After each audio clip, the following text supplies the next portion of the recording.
What is going on, beautiful people? We are live on the GoldBoys YouTube channel. Another episode of Sub and Tug. It's been a little while, man, but we're back. My name is Finesse. I'm with my man Scar as usual, and we have a huge card to talk through, man. UFC 322 goes down Saturday night, and Scar, it's an amazing card, man. 2 title fights. How you feeling overall? How you feeling about the card? Shoot, after the last few weeks, we finally have a banger. 14 fights live at the Garden. It's going to be a fun one. We got some money to be made, and it's probably going to be one of my biggest betting cards of the entire year. So hopefully we can get Thanksgiving and the holidays moving in the right direction with this card. Let's get it. Yes, sir. I like the sound of that. And like my man said, MSG, man, New York City is going to be an electric night, big night of fights. I think there's 14 fights on the card. So a ton of fights to talk through, man. A ton of money to make, a ton of tickets to cash. So you guys are in the right place, man. We're going to talk through every fight. It's early in the week. We're recording this, so there's still more information we need. So, we're going to let you know how confident we are in these picks and just kind of general thoughts to help you with your action and make your decisions for this card. So, Scar, like I said, a lot of fights to talk through, big card. So, let's not waste any more time, man. Let's get it on and popping. First fight of the night. I don't know if this is the correct order yet, but that's what it says on ESPN, so that's what we're going to rock with. Basinger Susurkayev going against Eric Mechanico. Starting off, huge favorite. Basinger is minus 1,000, somewhere in that range. No hot takes for me, Scar. I don't know about you. Any thoughts? Yeah, I mean, I think bet 365.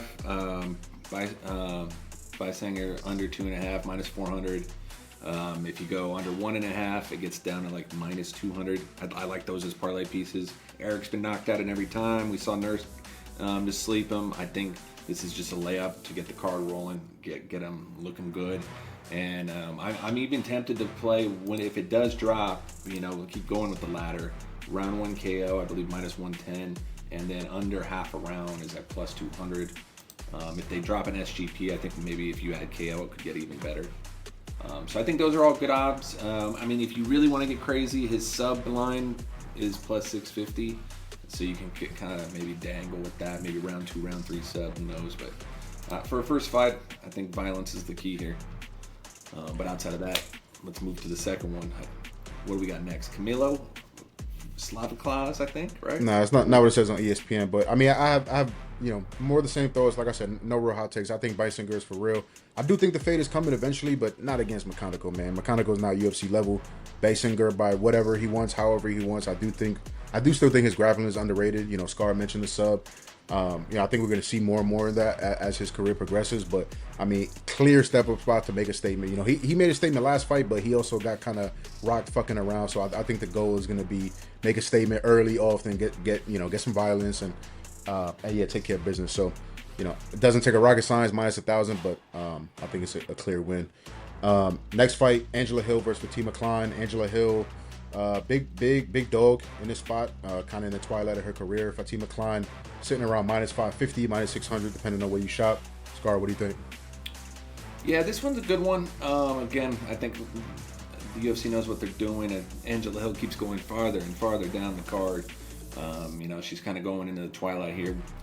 Fatima, I was lucky enough to see her just, get that brutal KO last fight, and I believe it was the Chicago card. And I think we're going to see the same thing here. But if she's smart, I hope she uses her grappling. We didn't see it in the last fight. She didn't shoot once. She didn't need to. She kind of, it was more of a test of the hands. If she doesn't shoot at all, Angela Hill, we've seen her be feisty before. It's definitely not going to be worthy of that minus 450 price tag. I think with Fatima, we need to see some grappling. Plays I'm looking at doing when the lines open up, Fatima 1 takedown, round 2 to start with Fatima money line, or Fatima minus 3.5.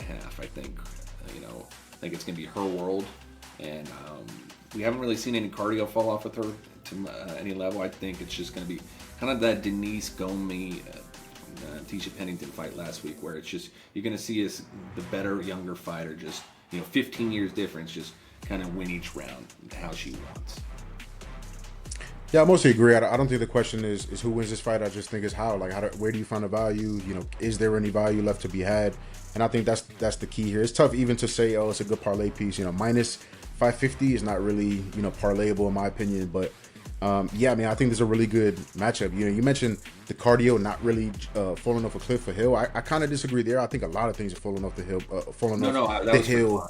That was for Oh, for Klein. Klein. Okay, I'm sorry. Yeah, on the hillside, I do think there's a lot of things, on a very downward slope. Shout out to her. She's 40, almost 41 years old, and still doing the thing, still picking up wins this late in her career. So, she's fought the who's who.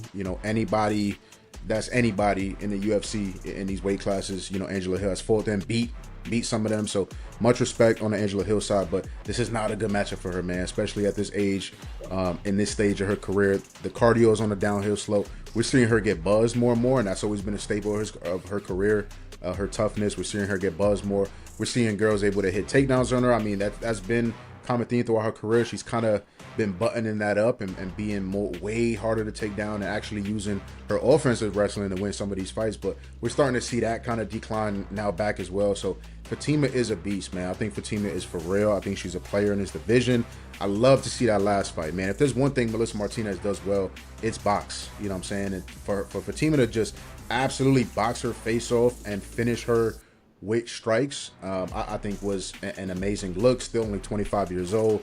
And let's not forget, man, as much as she's showing her striking in her hands, her bread and butter is the mat. She is nasty on the mat. So, Scar mentioned, takedowns and sub props. Like, I would not be shocked. Hill has been, I think, subbed a couple times in her career, but she's been kind of still kind of hard to sub, harder to take down as of late. But I think Fatima can do whatever the fuck she wants. I think there's a showcase spot.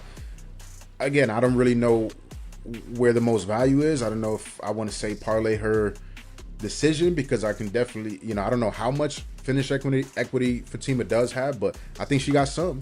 You know what I'm saying? I just don't know how big, that equity is. Is it enough to just rely on some finish props? I don't know. So that's the thing for me, is just trying to find value. I think Fatima dominates. I'm thinking about -3.5. I know that's tough to say against Hill, who is she a winner, whether it's winning minutes, using her offensive wrestling, like I said. She is a very, very tough out. So might be a little sketchy on the surface to bank Fatima to dominate so much to cover a 3.5, but that's where my mind is at, man. I think she can get a finish if in some instances of this fight. But if not, man, I think it's a dominant decision, 30-27. And we kind of see more and more that Angela Hill train start to slow down, as we reach this stage of her career. So a little bit of a long-winded breakdown, but I truly think Fatima is for real, man. I think she's a player in this division.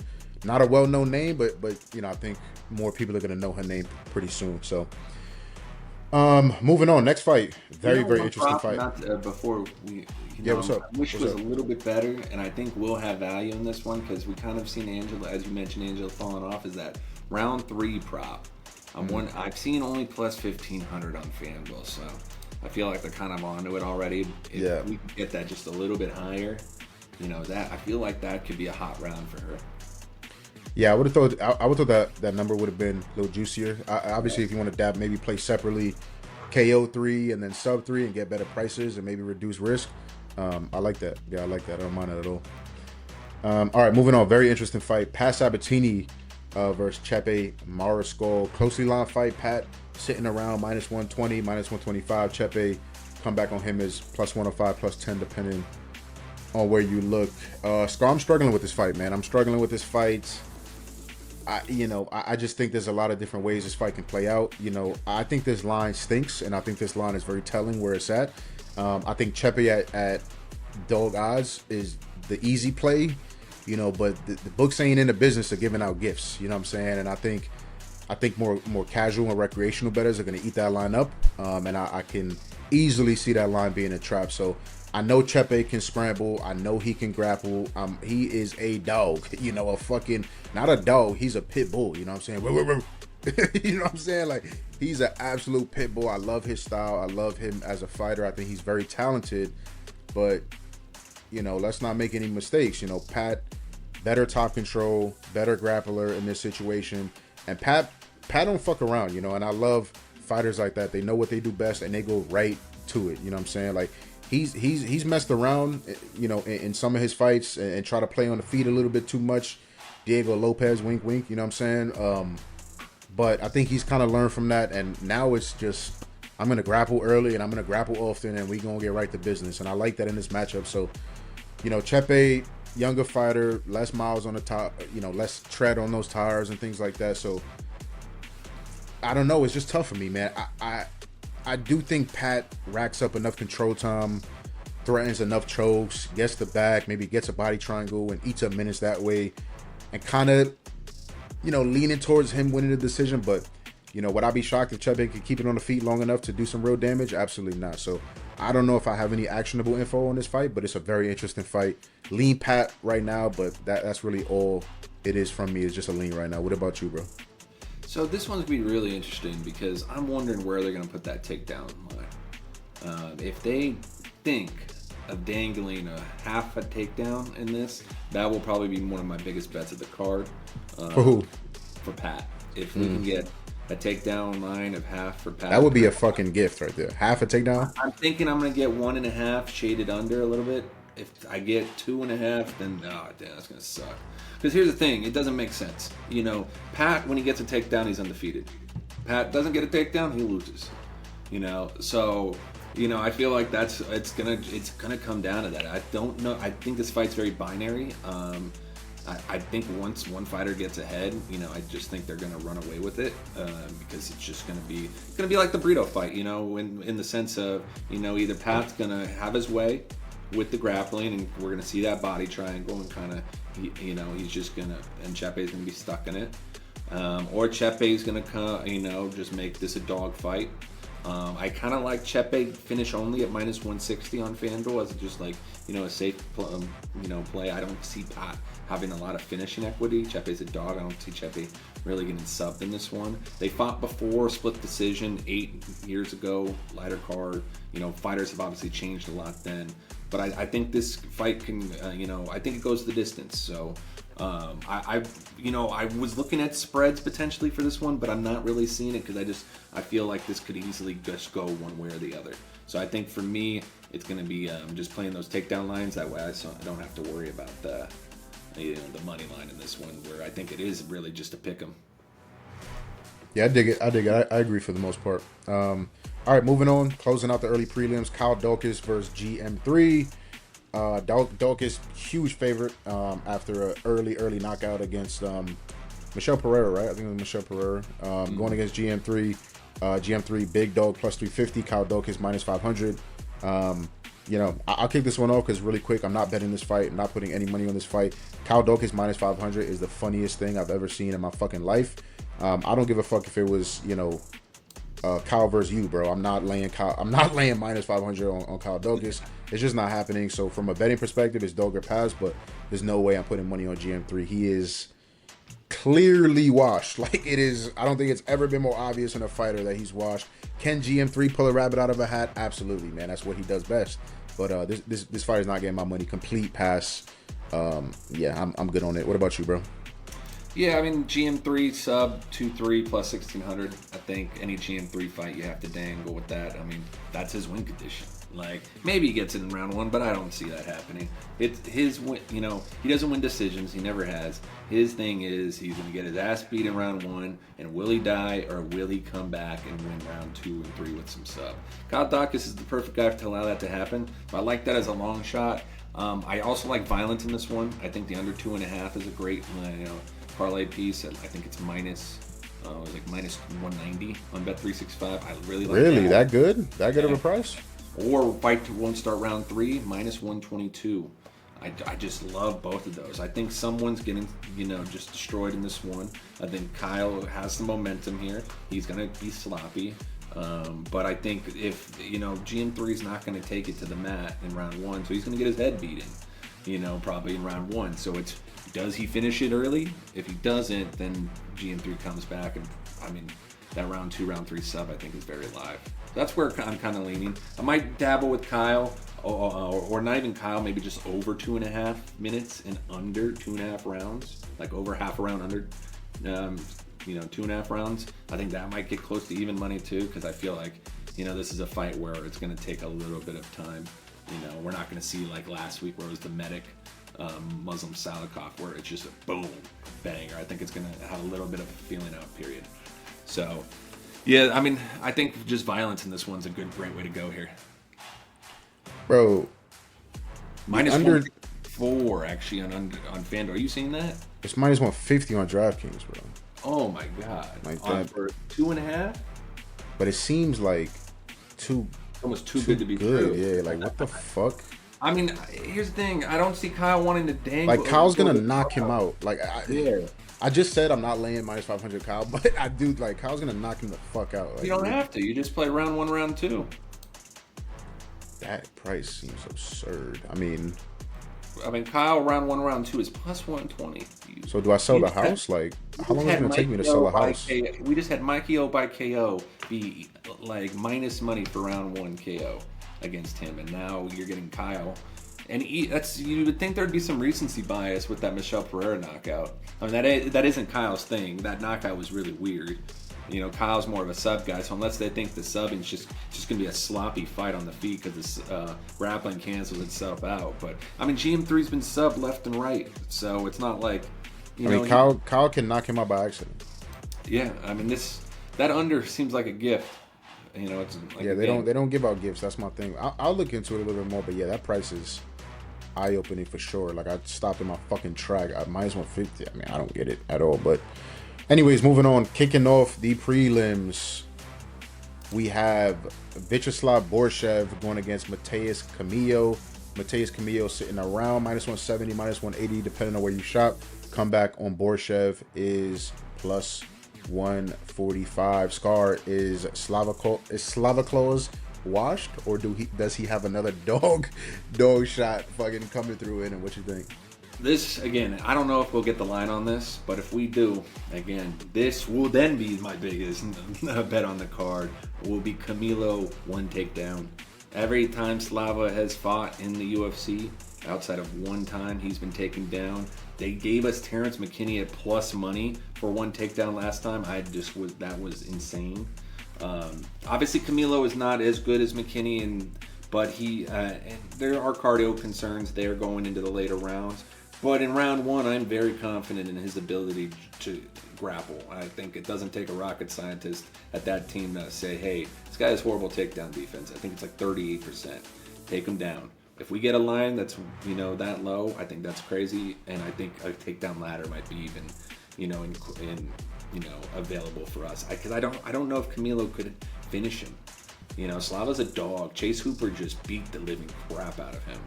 And, he still was there for so long. So I think, running a takedown ladder there could be a very great way to play that. And then, maybe Slava round 2, round 3 KO. And maybe if Camilo gasses, kind of like the Gabe Green thing. So I think those are kind of the ways I'm going to look at it. But I think just playing that takedown, I think is the way to go, at least for me.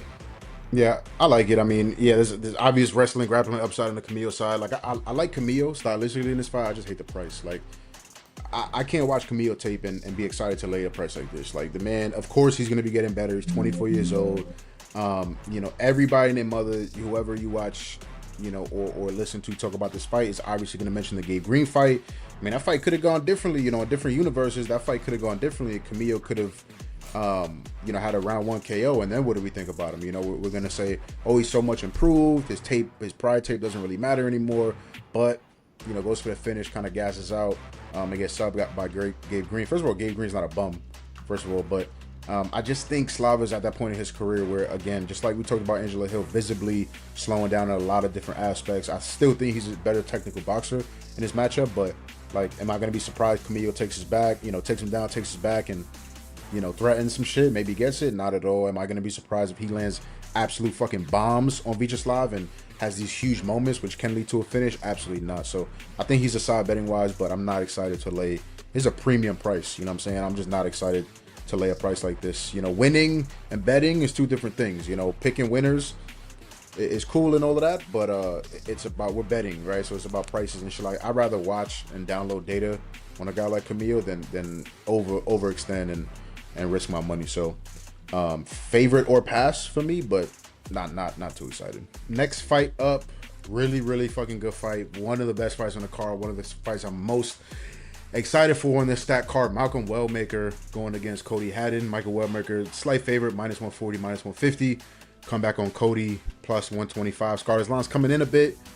It was holding steady a bit at a certain number, but now it's coming in a bit, getting some Cody Haddon love. What do you think about this one? Yeah, I mean, I think we're seeing that, I don't think people or the public really knows a lot about Cody Haddon. But if you know MMA, you know about Cody Haddon. You know, you're talking about one of the better prospects. Crazy good strength of schedule. The kid's nice. You know, trains down under. I think there's a lot to be said there. And I mean, when we look at Wellmaker, dude's a stud too. I'm surprised they're putting these two guys together. It doesn't really make sense to me.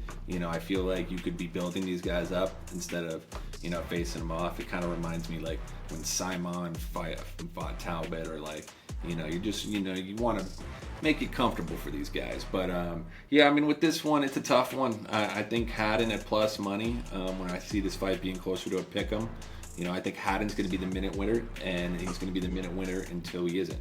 And that's because I think Wellmaker's going to be trying to find that shot. So if we get Haddon decision only, I like that, especially if it's, let me see if it's even up there on DraftKings. But right now plus 130. I think it was as high as like plus 180 at one point. For what? The money line. Okay. Yeah, we're coming back down on Haddon. Yeah, decision only, Cody Haddon plus 130. I kind of like that. I just feel like that's kind of the play, at least for me. Or submission only, Cody Haddon minus 260 as a safe play too. I think that's just another one if you wanted to just kind of roll, some, safe ones together in the way they do that. So that's what I'm thinking. What do you think on this one? Are you leaning Wellmaker, or are you going down under? Yeah, no, very interesting fight, man. I lean more towards this fight. Should be line pick'em. I think what you said is kind of perfect, right?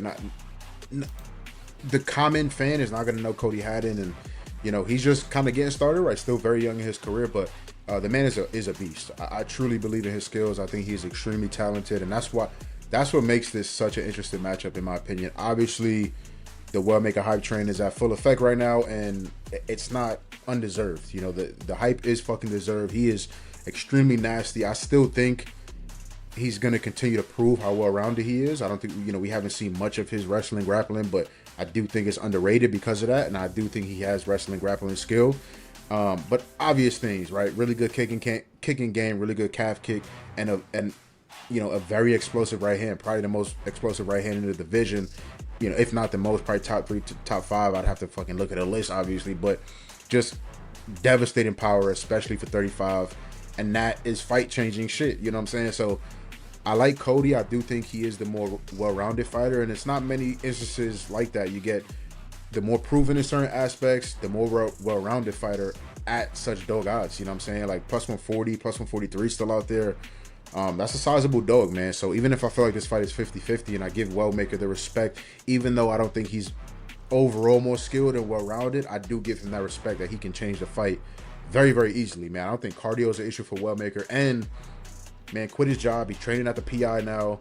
So, is it going to be a shock if we see the best Wellmaker that we've seen? Not really, man. He's, treating this shit full time now. You know what I'm saying? Living a life of a fighter. So there's value in that as well. So I don't know, man. I don't know if I want to step in front of the train. I do think it's a dog pass situation, but I just don't know if I want to step in front of the Wellmaker train. I don't know. So I'll do a little bit more tape, but it's a very exciting fight. And I'm very much looking forward to it.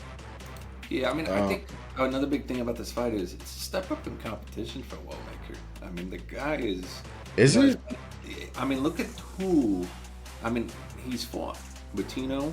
I mean, Simon, that win is not aging. Yeah, it's just a Simon, right? It's like, what do you think about Simon? Where do you put him on the because that's the only competition, in terms of... Yeah, so, I mean, I think it's just kind of like, again, I mean, we said it there, it's just, if Wellmaker didn't do, doesn't have these flashy KOs, I don't think he's a favorite in this fight. It's a huge step up for Cody, too, though.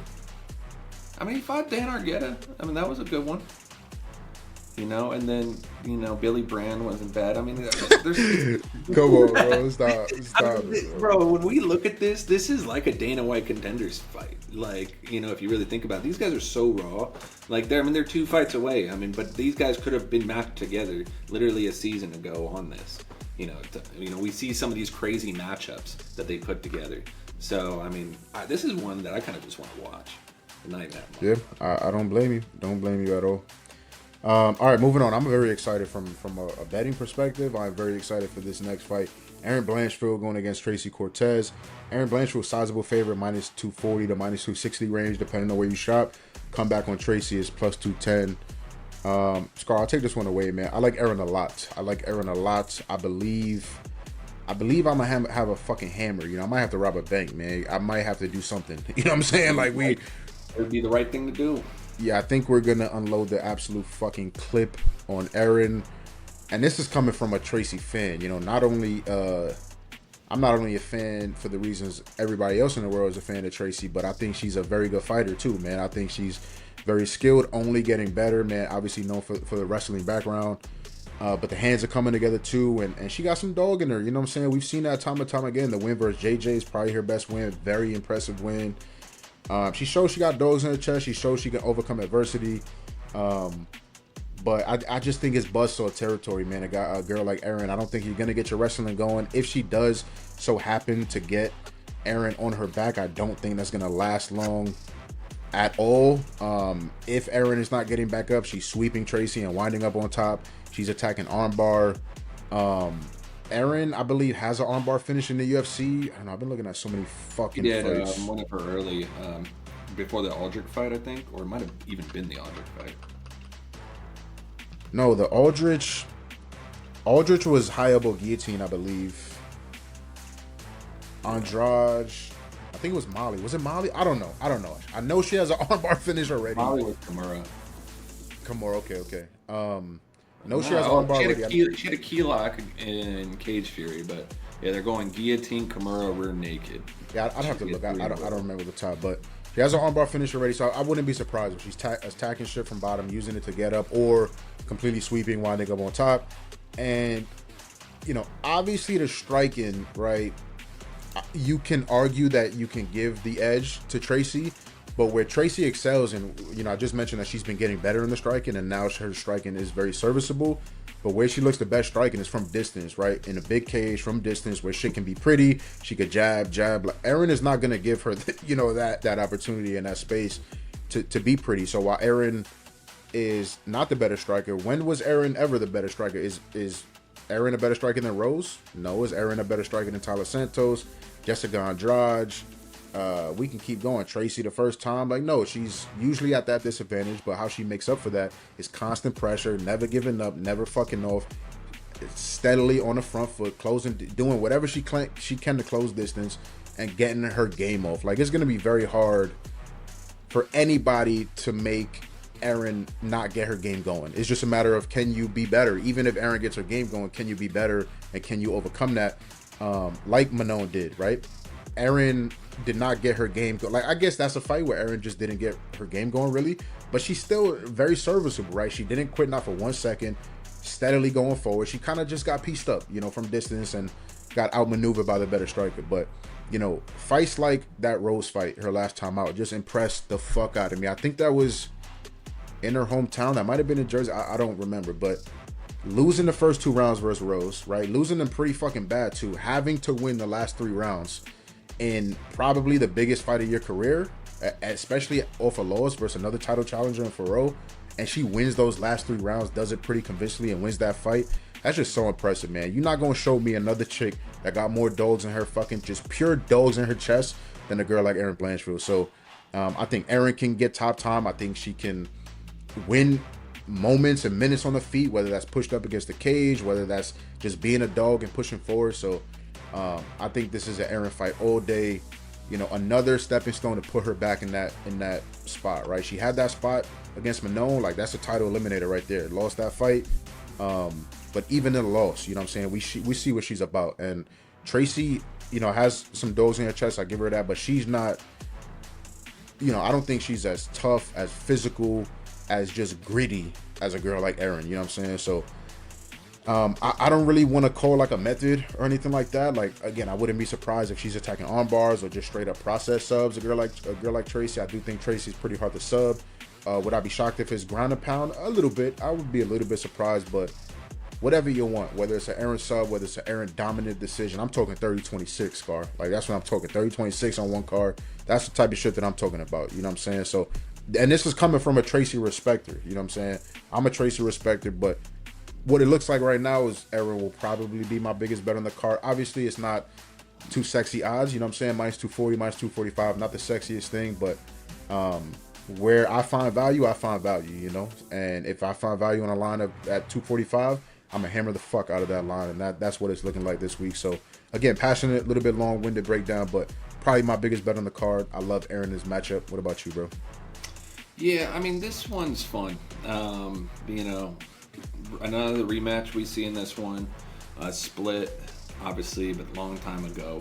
You know, with Aaron, I think this fight reminds me of the Talio Santos fight a little bit, where it might even be like the Rose, where I think Tracy might pull ahead, before Aaron starts collecting the data, and then once Aaron gets going, she gets going. For me, I really like round 2 to start in Aaron. If we get takedown, throwing it in takedown there, I think that would be even money. I think Aaron's actually going to be the one more live for the takedowns in this one. I think she's going to be the one pushing forward. I think she's going to be getting the clinch control. I think she's going to bully Tracy. And she'd be smart too, because if it's just a stand-up battle, I'm not really liking that as much. I want Aaron to make this dirty and kind of take Tracy to deep waters, because we saw how Tracy looked in that 5-round fight. If this was a 5-round fight, this would be the biggest bet, one of the biggest bets of the year for me. You know, I need that 4-5 for Aaron to really feel comfortable here, because I think there's a good chance Tracy could take round 1 potentially if Aaron starts slow. For me, I think Aaron, but I'm waiting for that Fanatics line that we sometimes get, where it's Aaron in round 2 to start. Right now DraftKings is minus 175 for that. On FanDuel it's minus 202, not that great there. But if Fanatics can get closer down to minus 150 or even, I think that's the hammer play. Even Aaron in 7.5 minutes, it's minus 160, so you don't even get that much better. Like I said, I think that's a good way to get it down, and you pair it with someone like Sai Sergoff or somebody like that, or whatever his name, the pronunciation is, Susa Sergoff. You can say it a couple different ways. It's even worse. Just stop fucking. The more you say it, there's a lot the of worse. different ways to say it, but that, and playing the fight goes the distance at minus 380 if you don't even want to side with the money line. I think that's a great one. I don't think we see a finish here. Tracy's a dog. Tracy's, has every UFC fight, she's gone the distance.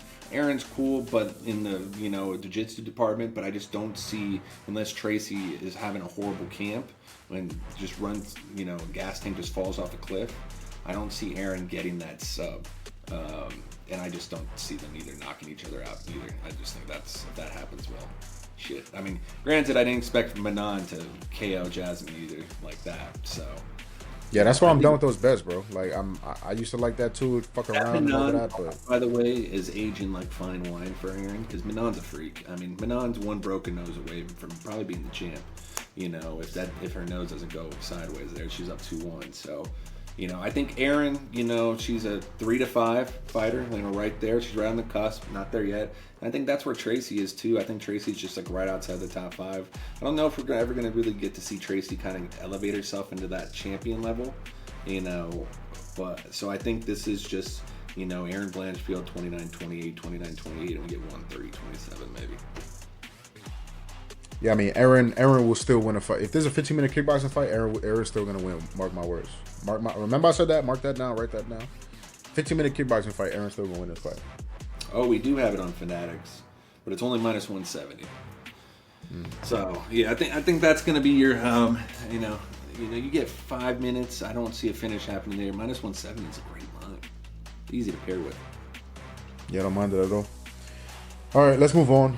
Next fight, Roman Kopylov versus Hobocop Gregory Rodriguez. Gregory coming in minus 170, minus 180. Come back on Roman is plus 150. What do you think, bro? It's a good fight when you look at the method of victories and everything is just practically, all the same odds. Like, this fight can go, it's spin the wheel, because that's what RoboCop is, man. You just don't know which RoboCop you're going to get. The man just, I will say this, if you like Roman Kopylov, it's probably better to wait a little bit maybe, and just, You probably get a better live line because I am worried. I'm on the Kopylov side for this one. But I just like the way Kopylov, looks on the feet. If he can fight his fight.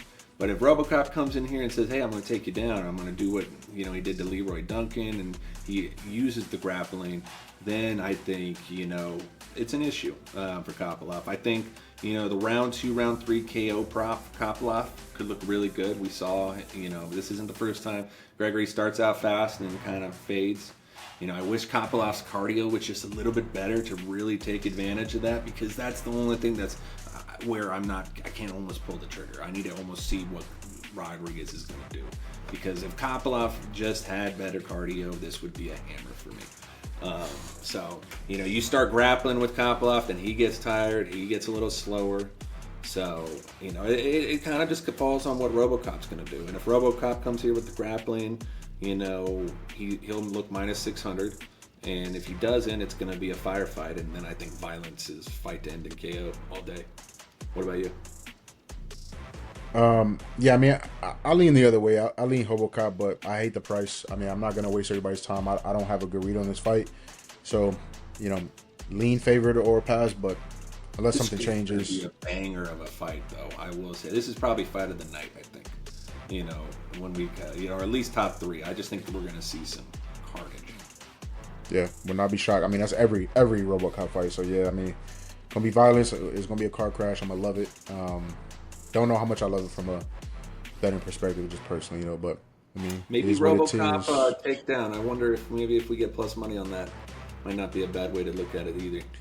We are not getting plus money. If we get plus money, I mean, holy fuck. You'd be surprised. These books are sometimes clueless on these. Like, RoboCop is an idiot, but he's gonna shoot. I mean, at least once or twice. If the fight lasts enough time. All right, moving on. Bo Nickel, the return of Bo Nickel against Rodolfo Vieira. Bo Nickel, sizable favorite, minus 230, minus 240. Come back on Rodolfo's plus 190.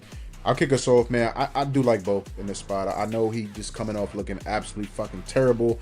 I bet him in that fight, so imagine how I feel about that fight and watching that fucking debacle. This just tough scenes, man. You never want to see that. You never want to feel like a fighter just is quitting and don't got them dogs in his chest. But I mean, everybody's gonna overreact, and I may be wrong about this, but I do think Bo is still tough. I think he's a tough dude. I think he has a good chin. You know what I'm saying? It's just RDR is a tough puzzle, man. Like, I don't think anybody on the face of this planet has a perfect read on RDR. And betting his fights. I know damn well I don't.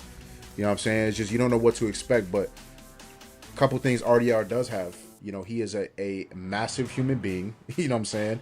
He brings a lot of fucking pressure, and that can be tough for some guys, especially inexperienced guys like Bo Nickel. And he absolutely crumbled Bo Nickel. But this is a very different matchup.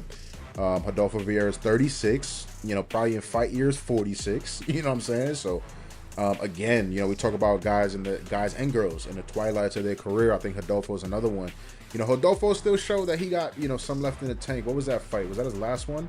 He had a Trayshawn Gore fight. He's showing some boxing. He's getting up in there, landing some jabs and shit. So I'm like, okay. The man is geriatric, but still, making some improvements and shit. So you gotta love it. But I think Bo can just, like, if he wants takedowns, he gonna get them. If Rodolfo wants takedowns, he is not gonna get them. If they stay on the feet, I think Bo can just stay safe on the feet, and it could be a boring. If this fight stays on the feet for 10 of the 15 minutes, I think it'll be very boring, but I think it's going to be Bo winning, so I don't know how enthralled I am with the price, it being minus 230, minus 240, but, I want a lot of finishing equity, obviously. I want you to have a big chunk of finishing equity. And it's just like, where does Bo finish this fight? Is it on the feet? I don't know about that. Is it on the ground? Yeah. Like, I don't know about that. Like, if it's the ground, if he's dominating from the ground, I just think his top position is just stifling the fuck out of Vieira, not allowing him to get the game off. So, Bo decision is going to be the pick for the fight, but I like the matchup for Bo. I do, but it's just, I don't know if I can do business, with his numbers. So, what about you? Yeah, I mean, fight goes the distance is even money, right, on DraftKings. Bo Nickel to win by points is plus 140. I'm taking fight goes all day. fight goes, I think is my play for this one. I just think this is gonna be one of the worst fights on the card. It screams, a mixture of the we just saw Tresean Gore, Rodolfo. We saw Paul Craig. Bo. I think we're gonna see a similar fight to that. I don't know if Bo. Maybe Bo's had a much better camp, but I don't know if spamming takedowns is gonna be good against Rodolfo. Rodolfo's never been taken down in his UFC entire career. So I don't, and I don't know if he wants to go into that world with Rodolfo too. Rodolfo's got more of the sub equity there, at least in my opinion. So I don't feel like Bo has the ground and pound to really elevate himself. So I'm looking at just the fight over because I don't think Rodolfo is going to finish Bo on the feet. He's nowhere close to having RDR's ability to just take advantage of a tired Bo. So I think option one is they grapple and they tire themselves out after round one, and then we just get a striking affair the last 2 rounds, or just sloppiness. Or B, we just get striking all day. So maybe Bo 6 strikes ladder might be an avenue here. I do really like Bo not to win any knockout, sub, or DQ as a parlay piece, minus 300 on DK. Because I just don't see it. But I just feel like the over is just going to be the way to go on this one. And I think Bo, he's 20, what is he, 29? Yeah, 29. So it's not like he's young either. So I don't know what we're really going to see from Bo here. The Brundage fight took a round and a half to get going. He knocks out Val Woodburn. Paul Craig fight looks horrible. He's lucky to, I don't even know what that was. And then RDR he gets, fraud checked. So, maybe he catches him with the head kick. I don't know. But I think this is going to be one of the most boring fights on the card. I think Bo then is delusional as he wins a 30-27 decision. Yeah, I was just looking at some lines because you do make a good point. The prices are relatively close. And yeah, I'm seeing that like minus 120, minus 125 go the distance. And then Bo like plus 140 decision. Like Bo unanimous decision plus 165. Like I think that's a decent line. But yeah, I'm not too mad at that, man. Just fight goes. Like what? I'm interested to see where the takedown lines are. This would be a great one, by the way. They don't do it anymore, obviously, because of the glitch, messed up lines. But if we ever got like a tie and takedown for this fight, and fight goes the distance, it'd probably be like a plus 2,000 or something.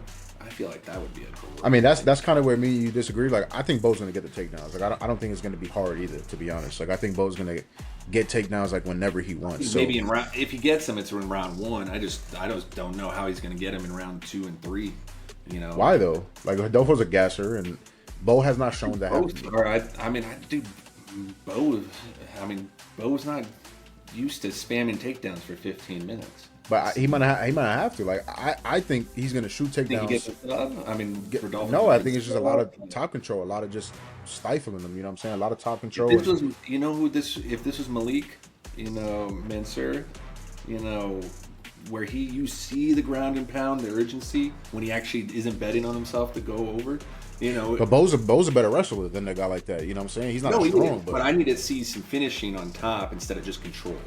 Yeah, but that's what I'm saying. Like that's why I don't think he's gonna need to spam tape. I think it's gonna be very boring, and I think it's gonna be Bo just kind of laying on him, but more like maybe the under for 6 strikes on Rodolfo might be a play too. Because yeah, man. But if he's on his back, it's gonna be tough. At least that's kind of where we differ. Like how we see the fight playing out. Like we get to the same. I think either way, I think we're getting to the main goal here, and that's fight over. Like like we get into the same destination. It's just like how it happens. Not getting cute and just taking the most for sure thing. I think here. Yeah, and that's why I'm interested. Like, what is Bo's takedown prop? Is this something stupid like 3.5, or is it like? So on Prize Picks is the only line I'm seeing right now, and we're getting 1.5, and that's not like it's just a. I like that line. I think we're gonna get 2.5 on DraftKings at maybe like. Yeah, I don't like that line as much. I like 1.5. I love 1.5 to be honest, like at evens. But all right, let's move on. Main card time, man. Main card time. If you haven't already, hit that like button, man. GoldBoys YouTube channel. We're gonna be pumping out more and more content, as the year kind of comes to a close. So sub to the channel. Make sure you hit that like button, man. We're trying to get you guys an early look, get you guys ready nice and early for a massive UFC 322 cars. So getting you guys ready. If you're enjoying the content, like the video, helps us out a ton. But yeah, man, let's move to this main card. Beneil Dariush versus BSD Benoit Saint Denis. Benoit minus 180, minus 190, depending on where you look. Come back on Beneil plus 155. I'll kick this one off, man. I like Beneil. I do. I just don't know if I'll get to a bet because Beneil. Beneil. I mean, I don't worry about that too much, to be honest, against Benoit. Against Benoit. I just worry about the downward trajectory, man. Like I watched his last couple of fights, and it's just so clear that he's kind of regressing. You know what I'm saying? But regressing more athletic wise, like the body is regressing. I think skill wise, I think he's better everywhere. You know, not power, obviously. Like Benoit's going to be, you know, landing those devastating body kicks and using his kicks to all three levels and punching power. Yes, Benoit probably has just more like raw punching power, I would say. I mean, Beneil got power in his hands. Don't get it fucked up. But maybe Benoit does have a little bit more power. But skill for skill, like Beneil, I think is the better technical striker. I think he's a better grappler. I think he's a better wrestler. I think he has better cardio. I think he's more proven. I think he's fought a better level of competition. You know what I'm saying? And he's plus 160. You know, so that's a lot of things going in, you know, Beneil's favor, in my opinion. And we're getting a huge dog price. It's just, does Beneil got another one in him? You know, can he give me the fucking Vince Carter? You know, I got one more in me. You know what I'm saying? And cash as a decent sized dog. You know, you can afford to take more risks. You know, I can afford for Beneil to be a little bit more, even more regressed because, you know, you got to win less, obviously, with taking plus 160s. But I just don't know. I'm kind of on the fence on whether I do want to invest my money in that. But Beneil decision, Beneil 2-3. Like, I'm not too mad at that, man. I do not trust Benoit to make good decisions over 15 minutes, to not gas over 15 minutes. Yes, he's a monster in round one, but I think Beneil can easily out-technique him in round one. Like, Benoit's marching forward like a fucking, you know, a brainless zombie, and Beneil just out-techniques him, uses his momentum against him, uses his forward pressure against him, maybe, you know, shoots, gets him up against the cage, starts working that, maybe slips to the bag, you know, something like that to control round one, right? And now you're taking the sting off of BSD. Now that power's gone, that fast twitch is gone. Now we're getting into 2-3, and now we're in deep water. So all of those things, in my opinion, on Beneil's side, but I'm still a little bit hesitant to pull the trigger just because of where Beneil's at in his career. But really like Beneil, definitely dog a pass, in my opinion. What about you, bro? This is a fun one. And when it's this easy, it's funny how it looks because it's never this easy. But Benoit has 15 wins, 0 by decision. Fat 0. Beneil has, I believe, just to confirm, I think he has 10 decision wins. 0 have been, he has 0 losses by decision. Yet we go to decision only on DraftKings, and it's plus 120. And the line for the fight's minus 166 for the over. So for me, it's like, if I'm going to play Beneil, you know, why play him at plus 150 when I could just play his decision only at plus 120? You know, that's at least for me. Because I don't, you know. But wouldn't you be mad as fuck if Beneil gets it done in 2-3, you know? So, but here's my thing, right? Play the 2-3 too? Well, what I was going to say is this. I think if you like Beneil, you either can touch it by decision at plus 600, which I don't think is a bad line. It's a really good line, man. Yeah. And I think you might even get it up this high. You just live bet him after round one. Or like kind of in that final minute of round one. Because I do think Benoit is going to just, if he's smart, he blitzes and just tests that chin and just makes it a firefight. If he does that, then you really find out fast what's going on there. But Benoit being Benoit, he's going to probably try and grapple. And Beneil isn't a slouch, grappling-wise. So we might see more of a standstill there. He might get top control and just, you know, try and do something there. I did think round one sub at plus 1,300 is kind of insane. But, you know, if he just, you know, bees that hammer that Benoit always is in the first round, then you're going to probably get like he's probably like minus 500 or something, minus 600. You could just get Beneil at, you know, plus 400 or something like that. But I think decision only at plus 120, you know, it screams Benoit round one, Beneil round two, round three. And, you know, and then, you know, you can also do that sprinkle of Beneil round 3 KO. I wonder what that is actually. Plus 1,600 for the round. And 27-1, 3 KO. Yeah, that's a nice line. You know, so I think Benoit has 2 rounds in him. I don't think he dies that quickly. So, or it's going to be kind of in the midway round. So I don't know. I mean, this is just a fight that, I don't love, but I do think that decision only line is crazy. With that being said, whenever I do see something like that, it somehow ends up being Benoit by decision on some freaky fluke shit. So yeah, no, I think that's an amazing bet. Like I'm probably gonna play that as well. I just think it's a bet where most of the time you're gonna get your money back, but that's the beauty of bets like that. You know what I'm saying? So I think that's a great line. If Benny loses this fight, I mean, I think it's like a BSD round 1 KO. It has to be, Yeah. I mean, Beneil's not going to lose. I mean, he shouldn't lose a decision here. Shouldn't. But, it's just going to be interesting to see what Benoit's game plan is here. If he's smart, he throws hands. You don't need to grapple Beneil. Why waste the energy on it? It's the same thing like we saw with Camilo. Why try and strike with Slava? Take him down, But, hey, we're not in these fighters' camps. We're not taking bribes either. Speak for yourself. All right, moving on.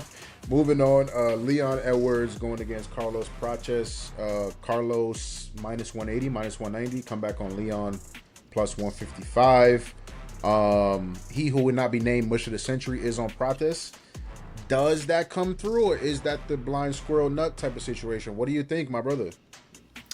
This one's going to be interesting, man. It seems like it's Prates all day. It seems. I think if you look at it quickly, you're kind of like, okay. But then you start to do more digging and you're like, man, Leon, dude, this is a good matchup for him, to kind of get back in the win column. If he wants to grapple, I think he needs to grapple here. If he doesn't grapple, I just don't know if he's going to have the urgency. I think Prates just forward pressures him and kind of, just puts it on him, because Leon doesn't like when he's getting hammered. Pause. But I just don't see how Leon can win anything but a decision here. I really don't. I think Carlos finish only. If again we're going safe plays, I think that's there. I just don't. I mean, if Carlos is smart, same with Benoit, but do it a little bit more. Obviously, if not as crazy. You just put the pressure. You're always pushing forward. You're winning. The footwork, because Leon is a southpaw. I'm wondering how that will go. With how they fight, southpaw there. That left hand, I think, could be lethal. So, Prates round 2 to start, I really like. And then Leon takedown Prates to win, I like. It just sucks seeing that, who should not be named bet on him, because I really want to just hammer Prates here. I feel like, the only way this doesn't go that way is if we see like a Kamaru Usman Buckley thing here where, the old guy, shows he still got it, and Leon, gets this an ugly grappling type of fight, and Prates just gives away minutes on his back, and Leon kind of sneaks away at 29-28. I think if you wanted a super safe leg, Prates plus 5.5 at minus 360, as long as he doesn't lose 30-27, you're good. So I think those are all great ways to play this fight. Yeah, man. Not only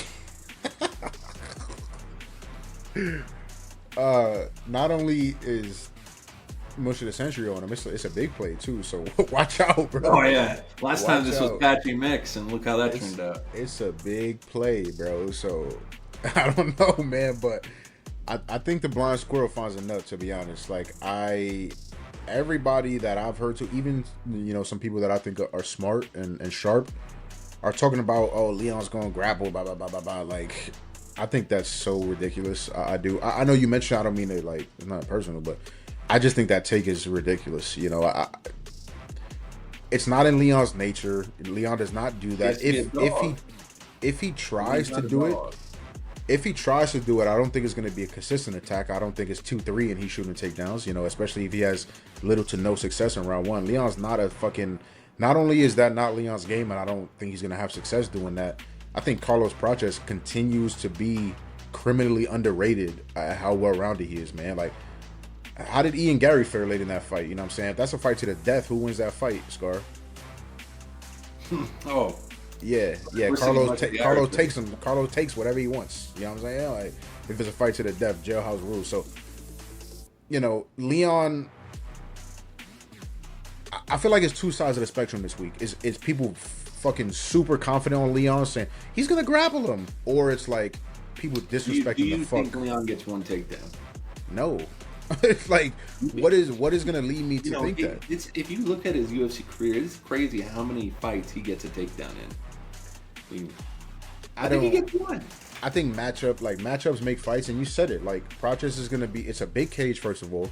Prochess is gonna be heavy on the pressure. But one thing I love about and it's harder obviously to be on the back foot and implement a wrestling heavy game plan. But the one thing I love about Prochess is intelligent pressure. He's not like constantly leaning over his feet and overextending shots. He's pressuring the fuck out of you, and he's like stalking you. You know what I'm saying? It's intelligent, intentional pressure, which I really love, man. And I think that's gonna just put Leon in a very tough situation, man. I don't think Leon loves pressure. It's a bigger cage, which I think favors Leon, and I think Leon, and that's what I'm saying. Like it's either people on Leon's meat stick or it's people disrespecting the fuck out of Leon. Leon's still an elite talent. He's a very talented fighter. Great footwork. We saw Prochess kind of be less aggressive in the early part of the Gary fight and look kind of confused, by the footwork. I think he didn't trust his cardio either.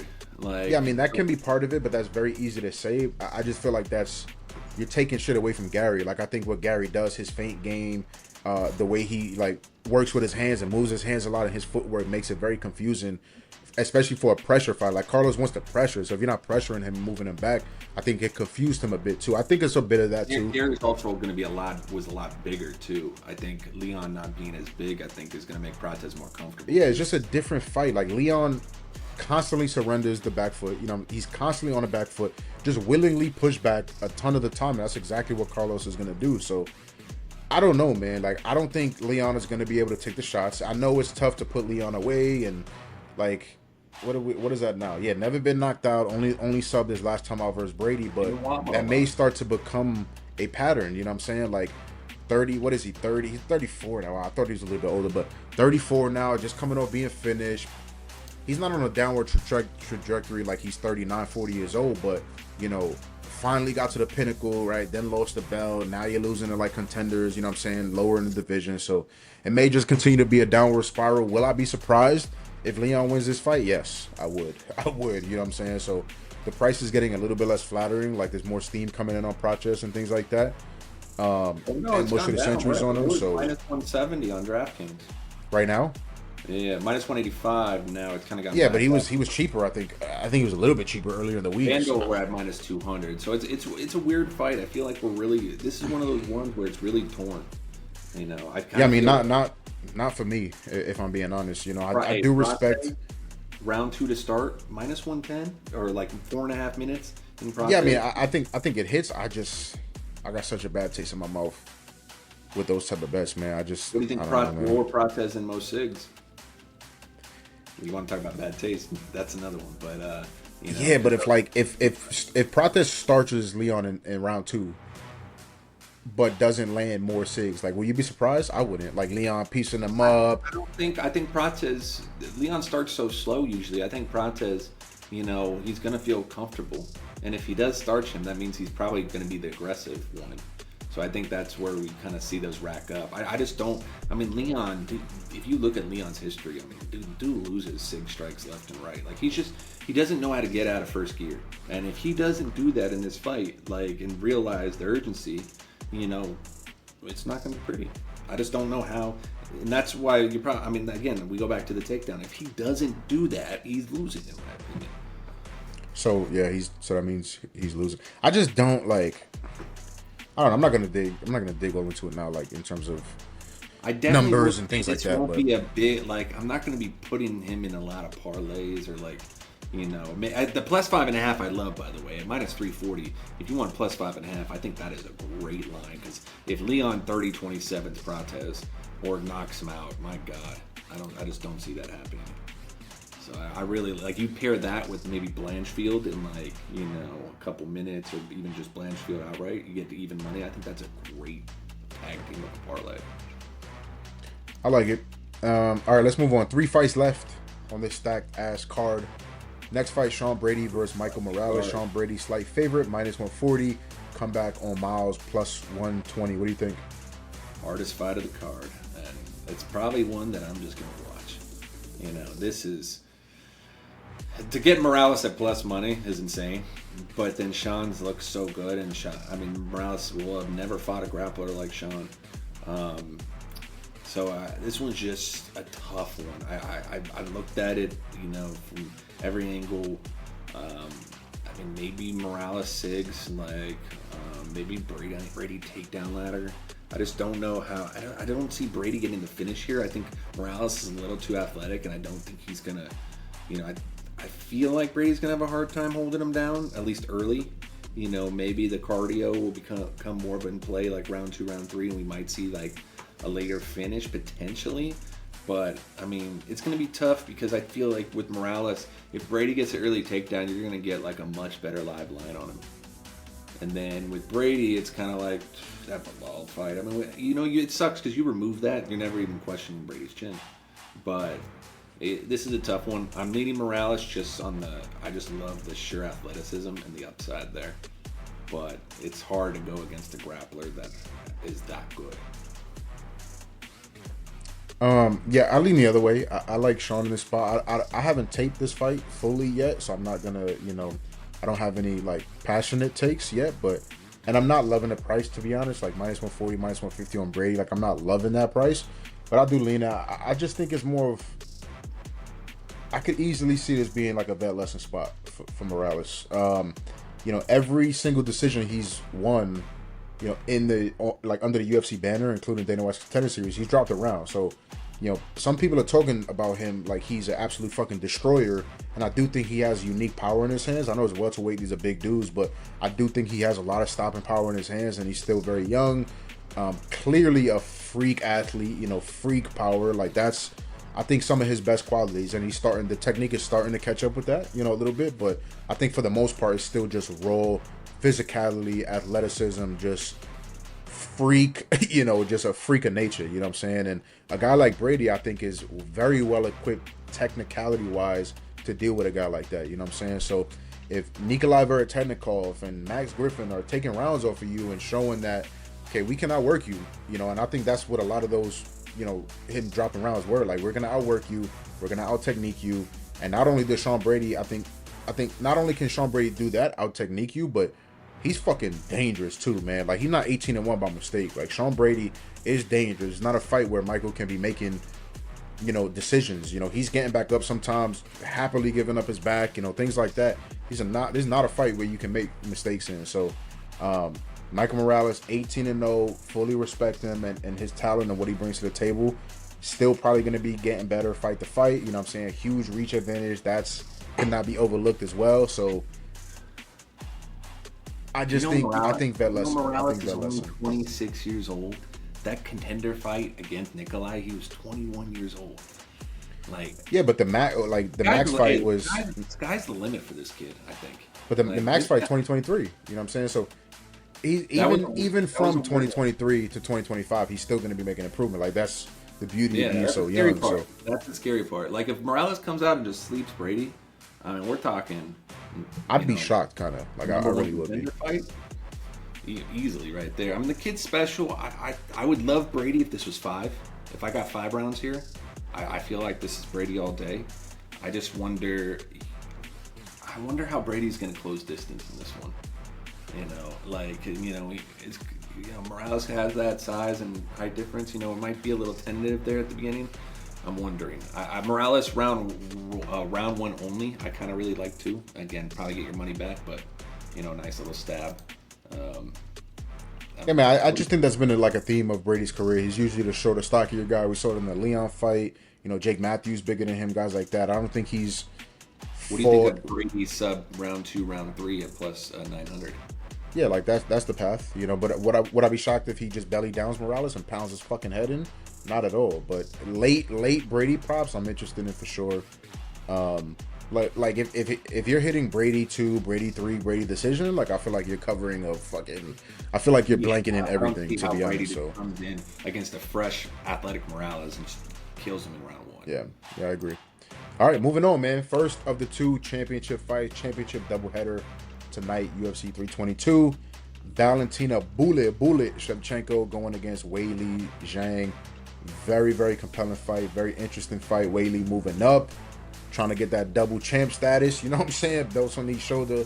Much respect. What do you think about this one? Yeah, it's just I don't know why she's doing it. I mean, I get legacy, I get it, but yeah, money, legacy. Yeah, this is just a tough one. For her. I mean, I'm on the Valentina side. I like Valentina. If I'm gonna be betting Valentina here, I'm running her takedown ladder. I feel like this could be a really good one here for her with the takedowns.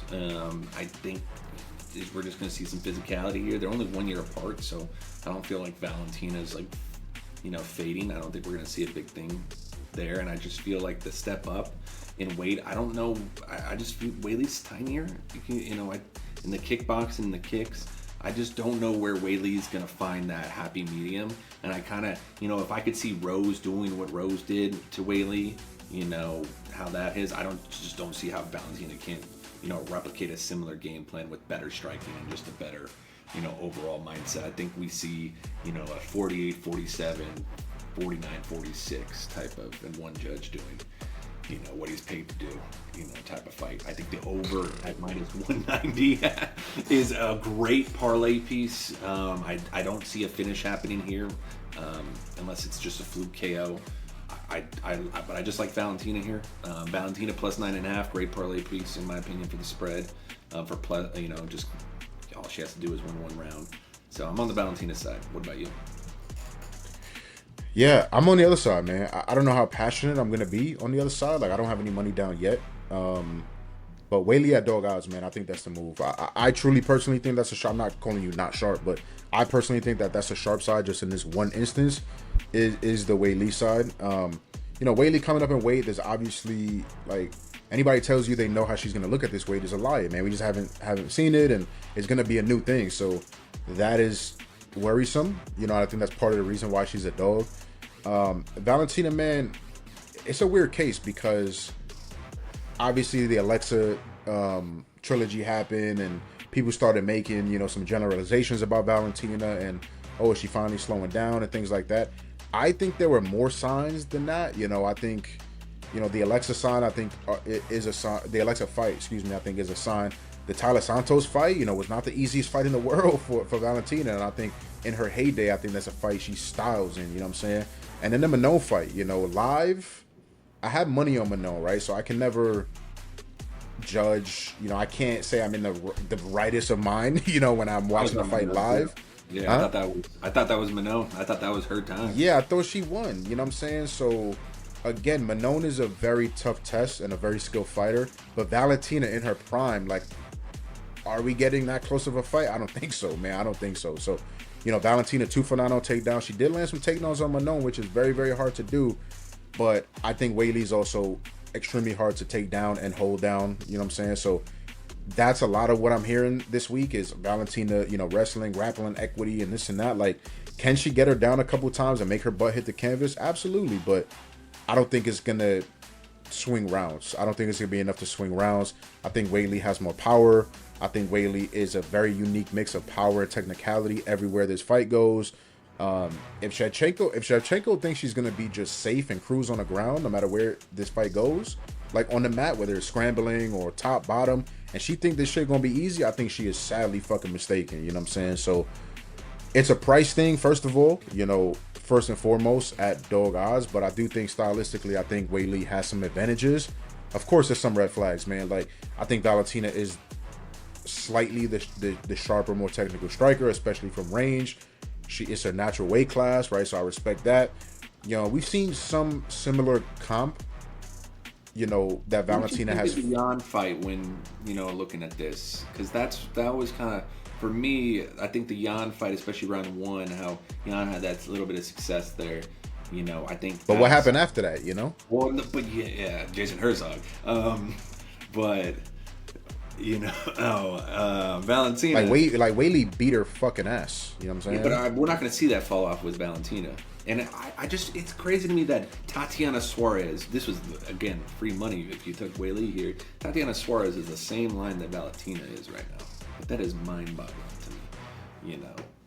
Different styles, but like, and that's what I was kind of getting to. Like, we've seen Valentina fight, I feel like, close to this archetype, like sometime, like Jessica Andrade, Amanda Nunes twice. You know what I'm saying? I guess those are the Manon is like an athletic beast, so in that realm she's kind of similar, but those are really the only three comparisons. And I mean, if the Andrade fight, Manon fights Whaley, what happens? I mean, Whaley wins. You think? Ooh.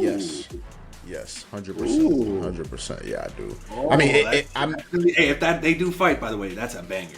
Like, I may be underselling it. Like, I don't think it's just gonna be fucking walk in the park easy. So I may be overselling Whaley a little bit, but I do think Whaley wins that fight. But like I was saying, like the Andrade comp is like that was in 2021. You know what I'm saying? That's a different Andrade, different scenario. So, and the fucking Nunes fight was 2017. You know what I'm saying? So it's just not that comparable.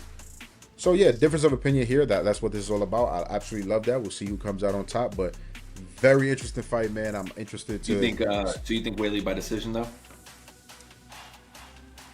Ooh, do we get a little finish out of you? Probably not. Like, I'm not. I don't want to I jump. love the over. By the way, like I know we're debating who wins this, but I do really think that over in this fight at -190 is an insane price tag. I just like, yes, I do think the ticket cashes. You know what I'm saying? I just don't want to sweat it. Like, not with Whaley, man. I respect her so much. Like, Valentina, tough to finish. The Grasso, much respect to Grasso. I don't want to disrespect Grasso in any way, but that was kind of fluky. You know, no, it was 100% fluky. 100%. So, you know, it's just caught. I don't know. I mean, that's really. It just was a fluke thing, and then I mean, like, yeah, I guess the pick has to be Whaley decision. I feel like it has to be, but at some point, Valentina going to continue to like. We've seen Valentina hurt. You know, we've seen Valentina drop. You know what I'm saying, lately, and outworked a little bit on the ground lately. You know what I'm saying? So it's only going to get worse. I don't think it's going to get better. You think we see Whaley takedowns?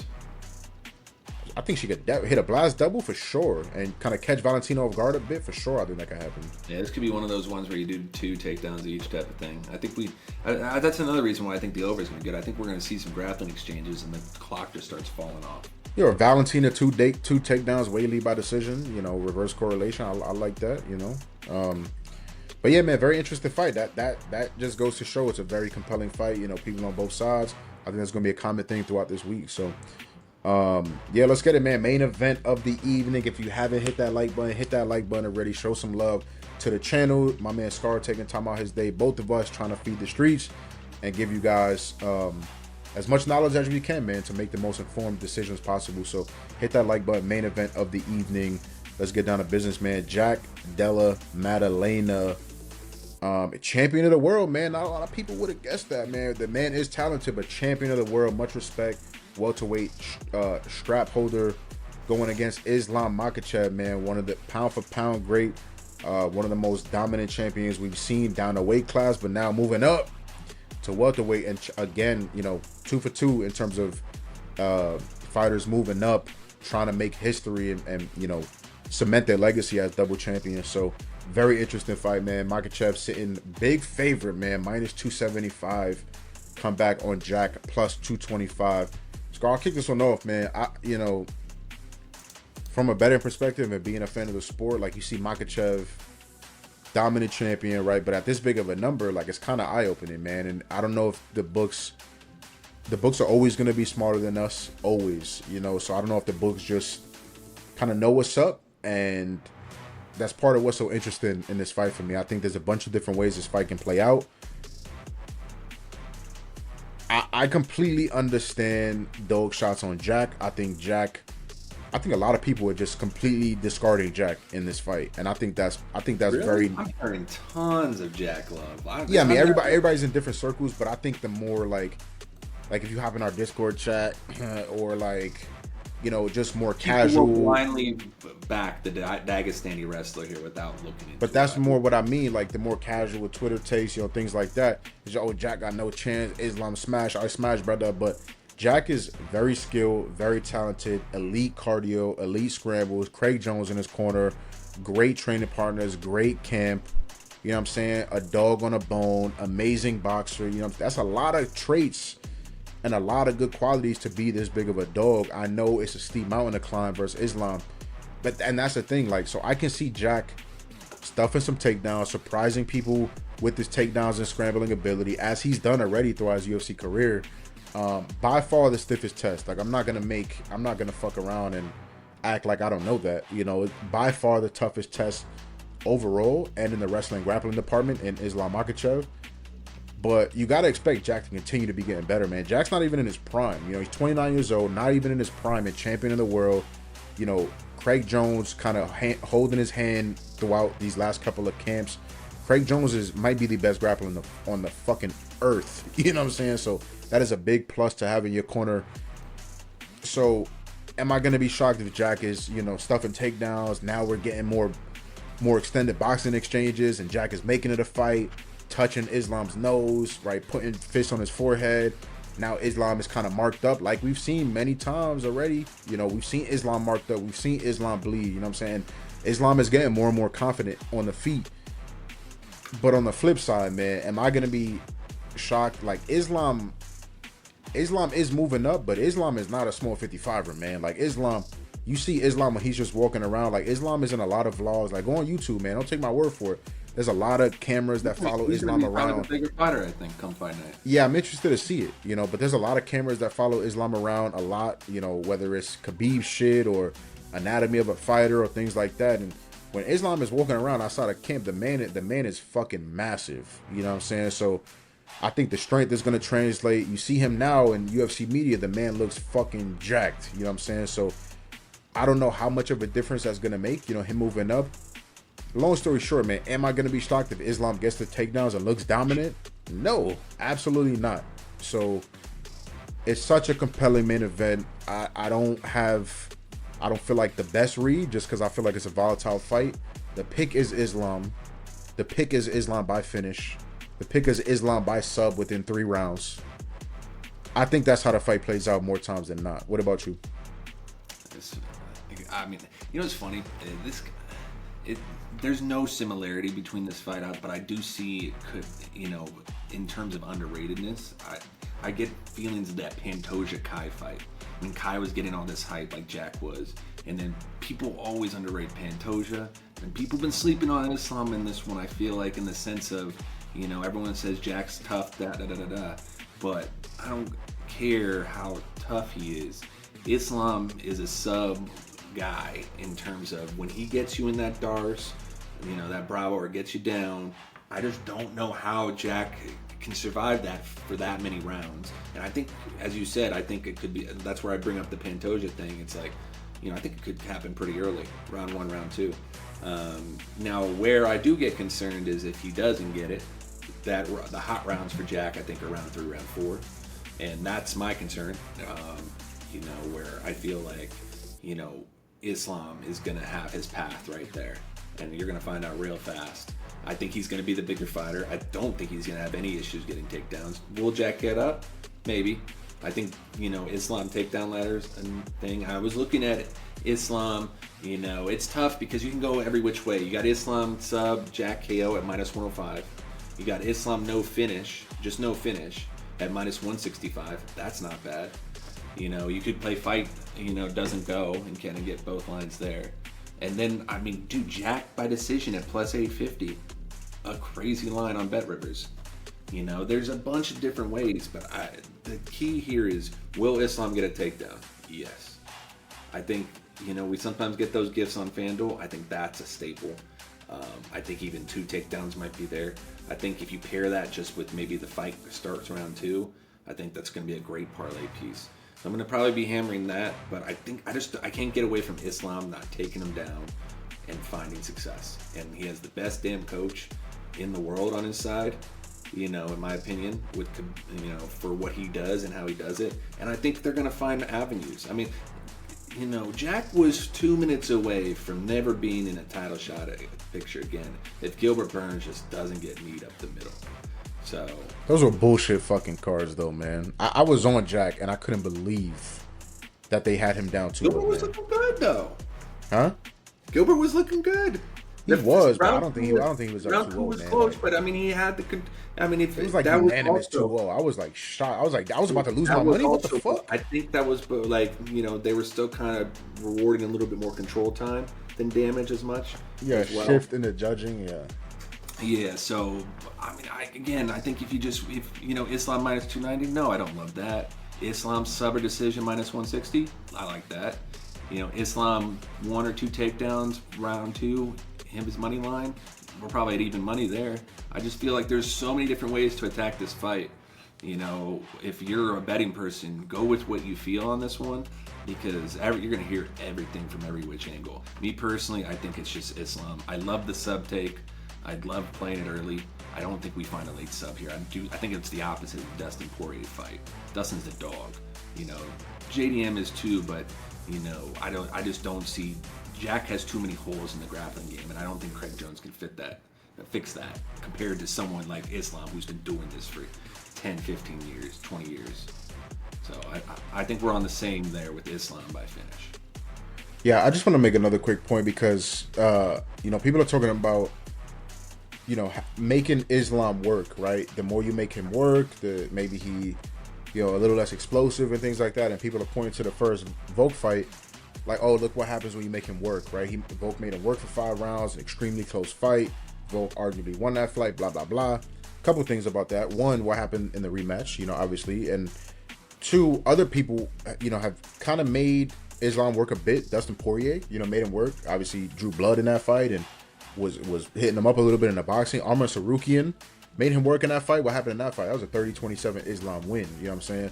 But on the other side too, and then people saying, oh, what if you make him work, right? And now Jack is such a bigger body, so, oh, Jack making him work and things like that. But on the flip side, people are saying, oh, well, if this fight is standing up, Jack is going to fucking butcher him. First of all, I think Islam is a very talented striker, man. Very, very talented. He's not just like serviceable striking like Khabib. Yeah, like Khabib, serviceable striking that can lead to a takedown.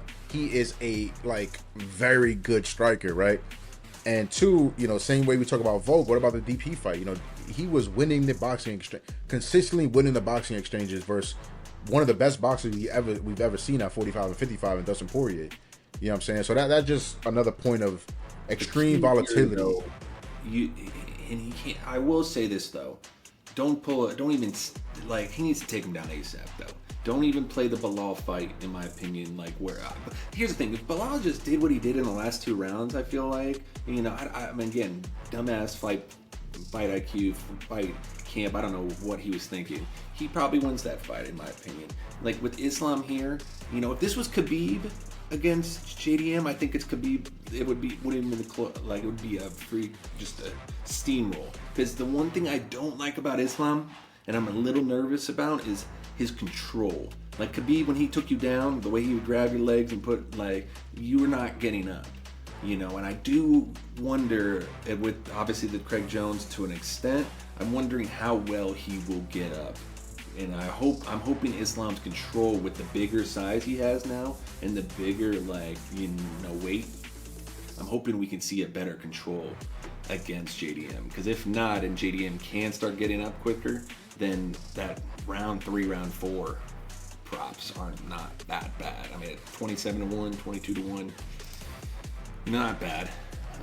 But again, I think Islam's winning those first 2 rounds all day. Yeah, I like it, man. And that does a 14-fight card, UFC 322. Amazing card, like we said, stacked. Carve some time out your calendar, man. It's not a card you want to miss. And yeah, that does it for us. Hopefully you guys enjoyed. Kind of a full card breakdown, giving you guys our thoughts. So if you haven't already, like the video, subscribe to the channel, and as always, check out GoldBoys. That's our home, best Discord in the world if you're looking to kind of invest in yourself and become a better and a better gambler, smarter, better, and make a shit ton of money. That's the place to go, man. So hit us up on Twitter at GoldBoys. Tell them that we sent you, and they'll hook you up with a discount on your first month. And yeah, join the best team in the world, man. So everything always powered by GoldBoys. And yeah, like the video, subscribe to the channel. And we'll see you pretty soon too. We're gonna start making more of these videos as these cards continue to pile up. It's gonna some banger cards, man. We got some banger cards ahead. So like the video, tell us you want more, and we will, make that come true. So Appreciate Scar for tuning in. Appreciate Kai, or not tuning in, for joining me, talking the car. Appreciate Kai on the ones and twos, producing in the back. And yeah, man, we'll see you guys soon. Peace.